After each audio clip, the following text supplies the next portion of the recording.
concentrate really wanting to be helping with delivering more affordable homes, especially locally around here. We employ about 35 people at our yard in Cornworthy, and many of them are in this transition period of wanting to find better housing for ourselves. And we'll talk, and I think if you're in the talk with Martin earlier about the biggest problem within South Hams is our getting affordable homes and housing. So we've been going over the last about 6 months, and we are very much working with a lot of community groups like Chris and a few others to try and be involved with and help with the issues with affordable housing around here. Hi, I'm Chris, and we started TCSB as a response to not being able to access the open market. And it's good to actually talk about the name right now. When we started out, we were really inspired by what had happened over at Broadhemston, because in Broadhemston we had seen that a really key part of the problem that we face was solved there, which is how to make land affordable. And we had seen that that they had self-built. So I think like many people, I'm a co-founder with my wife. We had this very vague aspiration that perhaps we need to self-build. That's how we're going to solve our problem. And we started out in May, and I would say we've been lucky to see that we actually need to change that now, because we want to talk a little bit today about what the word self-build is. And what images and hopes that might conjure up in people's mind, because I would actually really question whether there is such a thing as self-build today. So we're going to talk about that today, the things that we've learned along the way, and we're just going to presume that there's a mixture of knowledge and experience. We're going to presume that people may have an aspiration to do this but have no knowledge, but we also know that within this room there may be people that are on this path and have got a great deal of knowledge. So we're going to try to make quite broad brushstrokes and then talk at the end of it. So we wanted to start talking about what is the term self-build? We're trying to do something clever where we don't have to come over here. It's still clever.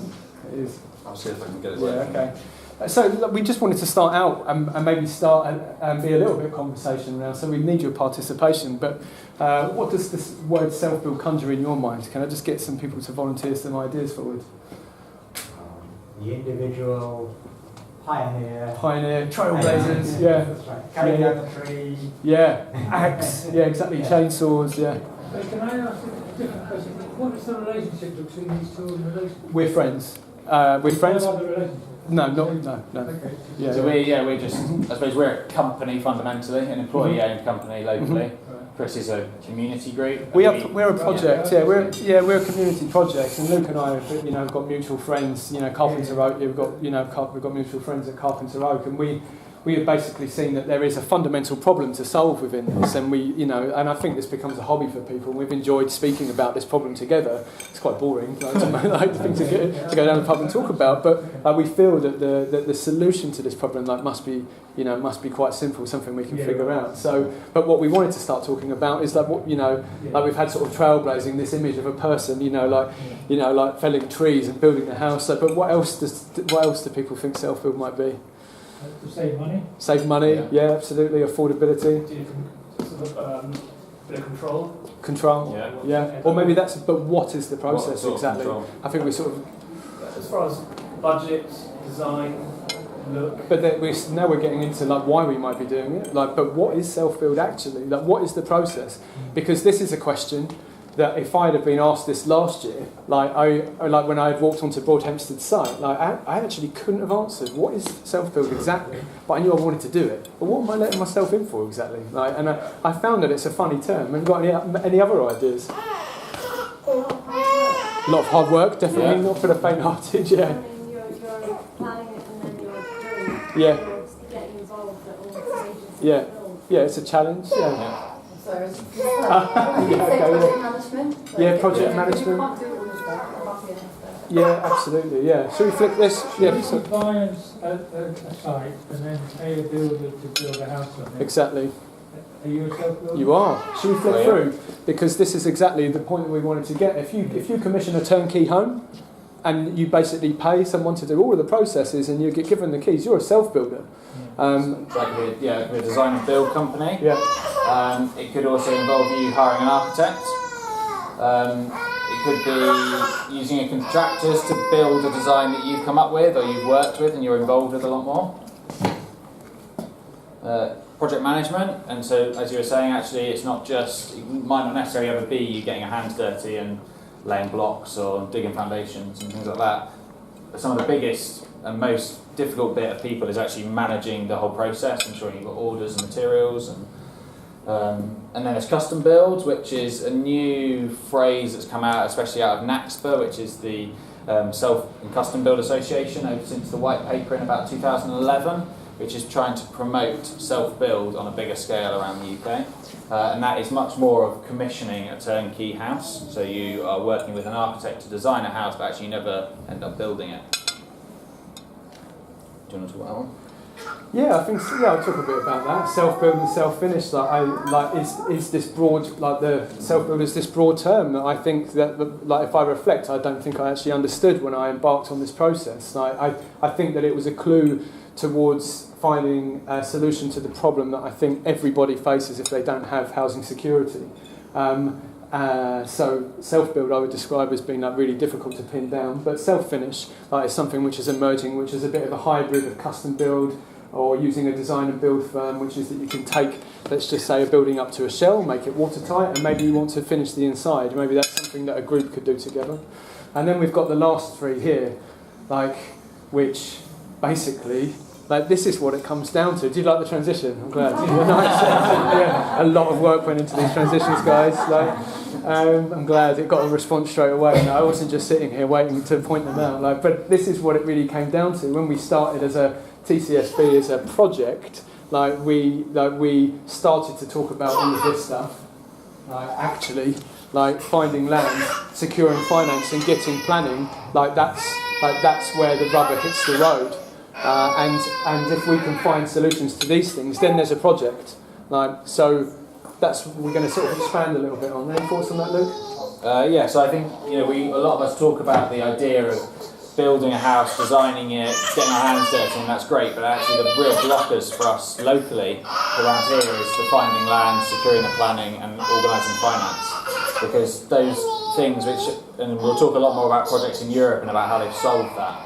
But around locally and with national government legislation hasn't been promoting those things. I think we're going to, and we'll expand on that a little bit later. Who here has heard of a collective self-build or a community self-build project? Who here has maybe had an aspiration to be involved in something along those lines? And I think this is a little bit easier to describe. Can you bring up these next notes? We could describe collective self-build as perhaps a scheme like Broadhempston, where people train themselves up and they build each other's houses. It could be a project which is set up by the local community to build affordable housing for young people.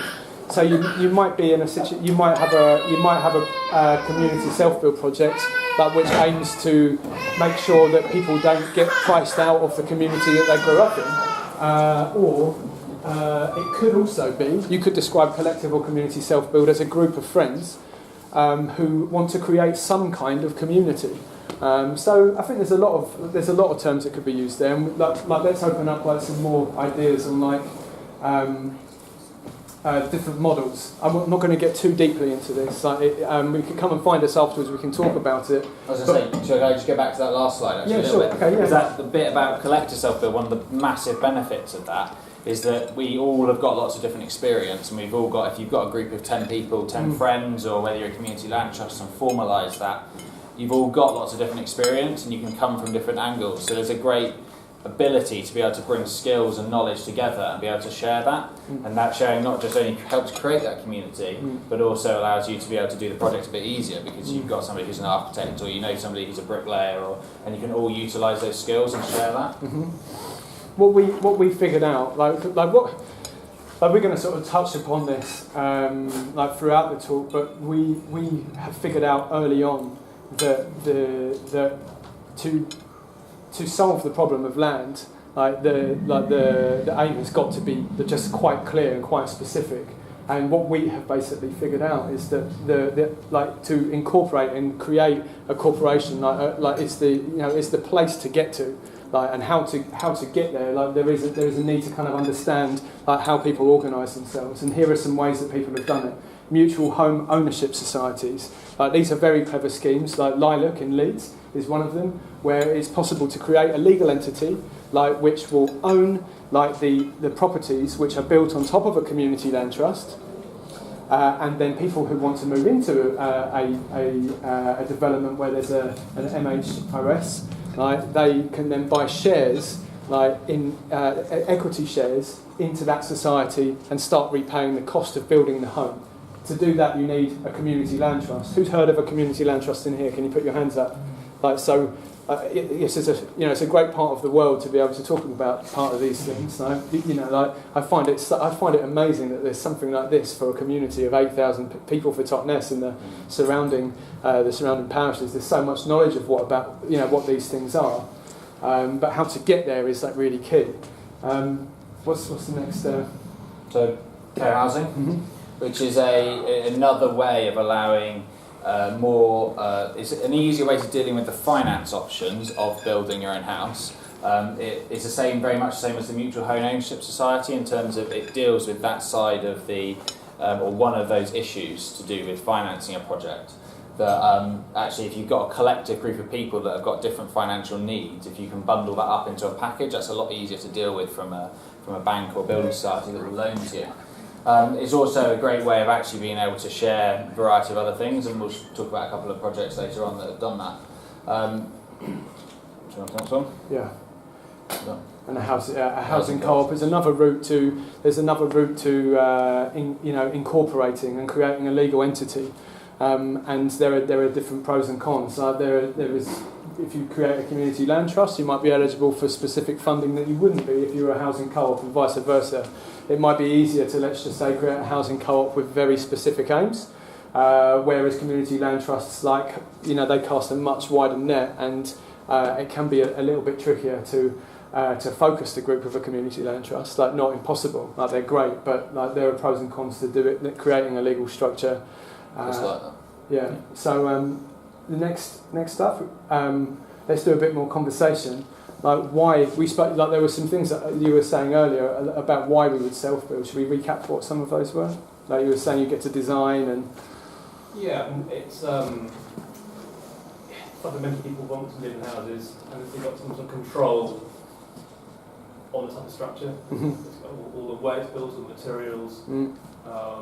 That's a huge plus. If people have got a flair with design, that's great.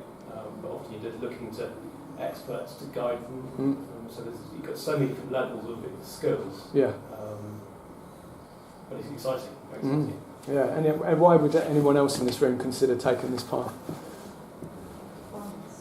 Pardon? Finance, affordability. Yeah, definitely. Yeah. Feels like the inflation on existing properties is so ridiculous to actually get one of these flat pack houses, for example, fraction of the cost, and does that reflect the reality of what these buildings are worth? Yeah. I would say, there's the element of wanting to put your own stamp on it, make it yours. Yeah. But there's also, I think, the bigger challenge for me would be to know that I was getting what I wanted and I wasn't getting. A lack of no compromise, or less compromises, yeah. So I think that's one of the things that, if we take typical